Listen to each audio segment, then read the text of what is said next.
Sometimes someone only feels your absence. When you finally stop returning, he didn't realize your value while you were fighting to stay. He realized it when you finally let go. Your silence spoke louder than all the times you begged to be understood. He never feared losing you, because you always came back.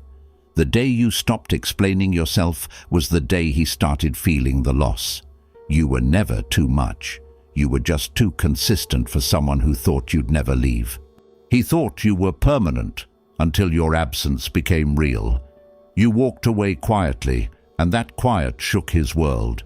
He didn't miss you when you were loving him. He missed you when you stopped them. Some people only understand your worth when your door is no longer open for them. There's a strange silence that happens when a woman finally decides she's done. It's not loud. It's not dramatic. It doesn't come with slammed doors or long goodbye messages. It comes quietly. It comes the day she stops explaining herself. The day she stops asking why. The day she stops trying to fix something she didn't break. And that is the exact moment. He begins to miss her, not when she was crying, not when she was begging for clarity, not when she was staying up late, hoping for one reassuring message. No, he starts missing you the moment you stop coming back. At first he doesn't notice. When you pull away slightly, he assumes you're just tired. When you reply slower, he thinks you're busy. When you stop arguing, he feels relieved. He doesn't understand that your silence isn't peace, it's detachment. Because when a woman is still arguing, she still cares. When she's still explaining, she still hopes. When she's still asking questions, she still believes there's something worth saving. But when she goes quiet, that's when something inside her has shifted, and he doesn't see it. Not yet. You didn't wake up one morning and decide to leave. You stayed longer than you should have. You forgave more than you wanted to. You gave chances you never even received yourself. You told yourself, maybe he's just stressed. You said, maybe I'm overthinking. You convinced your heart to be patient while it was slowly breaking. You kept coming back, even after the cold replies, even after the broken promises, even after feeling like you were loving someone who wasn't fully choosing you. You came back because your heart was loyal. And he got comfortable. Comfortable with your forgiveness, comfortable with your understanding, comfortable with the idea that no matter what he did, you would still be there. That's the dangerous part. When someone believes your presence is permanent, they stop valuing it. He didn't miss you when you were available. He didn't miss you when you answered every call. He didn't miss you when you rearranged your day just to see him. He didn't miss you when you swallowed your pride to keep the peace. Because he didn't have to. You were always there. And humans, we don't miss what we think we can always access. We miss what we lose. The shift happens slowly. You stop double texting. You stop checking if he's online. You stop rereading old conversations, searching for signs that he once cared more. You start choosing yourself in small ways. You go out without telling him. You smile without waiting for his validation. You begin to feel the strength of your own company, and something inside you whispers, I deserve more than this. It's not anger, it's clarity. And then one day, you don't come back. You don't send the "Are you okay?" message. You don't reach out after the argument. You don't break the silence this time. And he waits. At first he assumes you're just upset. He thinks she'll text tomorrow. He believes she always does. But tomorrow comes, and your name doesn't light up his screen. That's when something unfamiliar enters his chest. A small ache. Not panic yet. Just discomfort. He scrolls through his phone. He checks your social media. You seem fine, too fine. That's when confusion begins to mix with ego. Why isn't she reaching out? He tells himself he doesn't care. But he checks again and again, because your silence feels different this time. It doesn't feel emotional, it feels final. You see, when you used to pull away, there was always emotion attached. There were long messages, there were tears, there were explanations. This time there is nothing. And nothing is terrifying, because nothing means you're no longer fighting. Nothing means you've accepted. Nothing means you've stopped hoping he'll change. He starts remembering things he ignored before, the way you used to look at him, the way your voice softened when you said his name, the effort you put into understanding him, even when he was difficult. Memories hit differently when they are no longer accessible.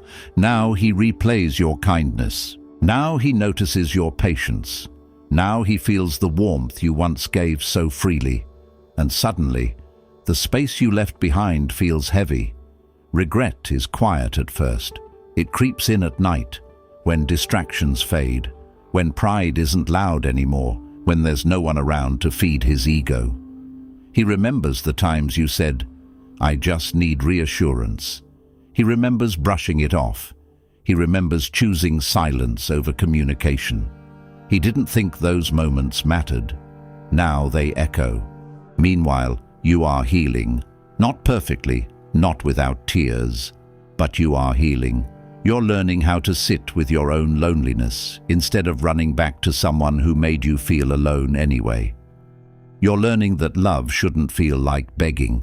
You're learning that consistency is not too much to ask for. And the more you grow, the further you drift from the version of yourself that tolerated less.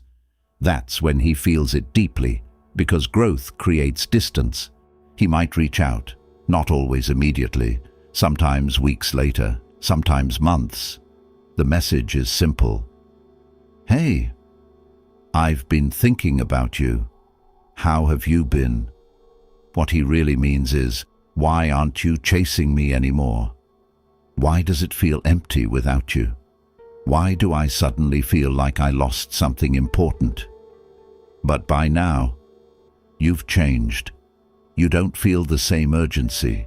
You don't feel the same pull, because something inside you closed the door quietly. Here's the truth most people don't say out loud. He doesn't miss you when you're accessible. He misses you when he realizes you're no longer emotionally available to him, when he senses that you're not waiting, when he understands that someone else might experience the love he once took lightly, when he feels that your softness is no longer reserved for him.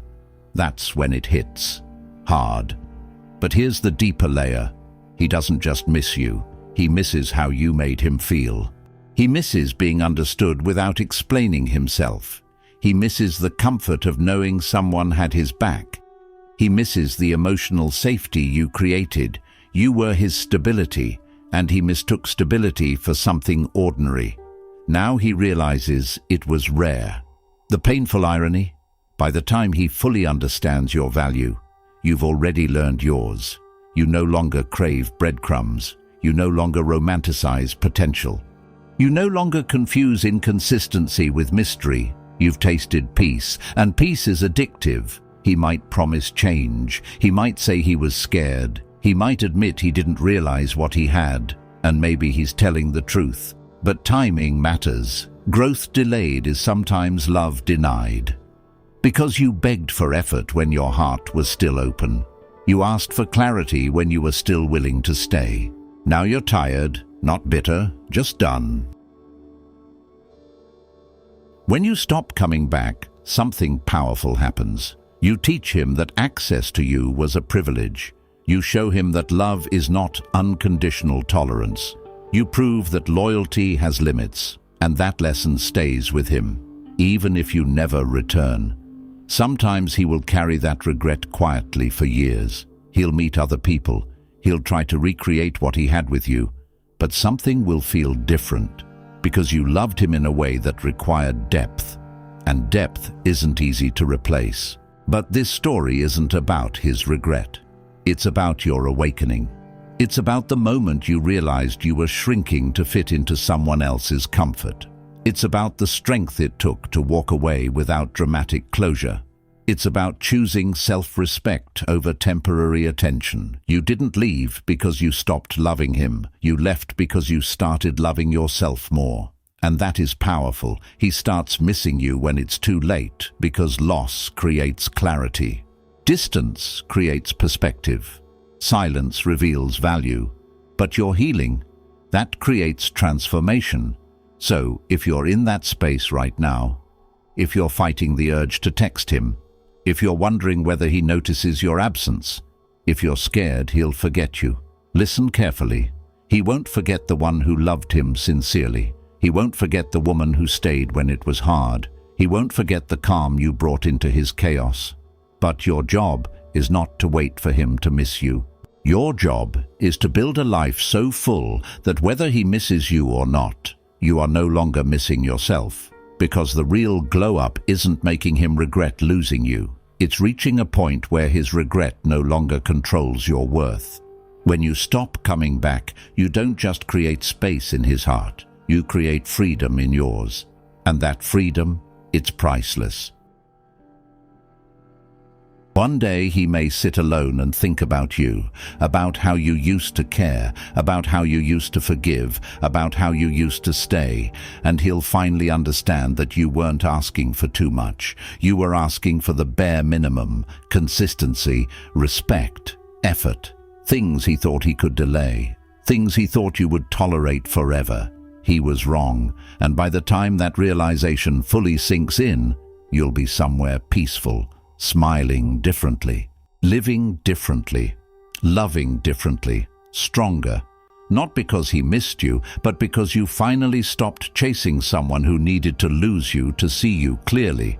That's the truth. He starts missing you the moment you stop coming back. But by then, you've already found something better, yourself. Before you leave, I want you to sit with this for a second. If you were the one who kept coming back, if you were the one who kept forgiving, if you were the one who loved louder, stayed longer, and tried harder, I want you to understand something. You were never weak. You were just real, and real love is rare. But tell me something. Did you finally stop going back? Or are you still fighting the urge to text them one more time? Be honest, because your story matters here. Comment below, "I stopped coming back," or "I'm still learning to let go." Let this be the moment you choose yourself. Let this be the comment that marks your turning point. And if this message touched something inside you, don't just scroll away silently. Stay, share your heart. You are not alone in this. I'm reading your words.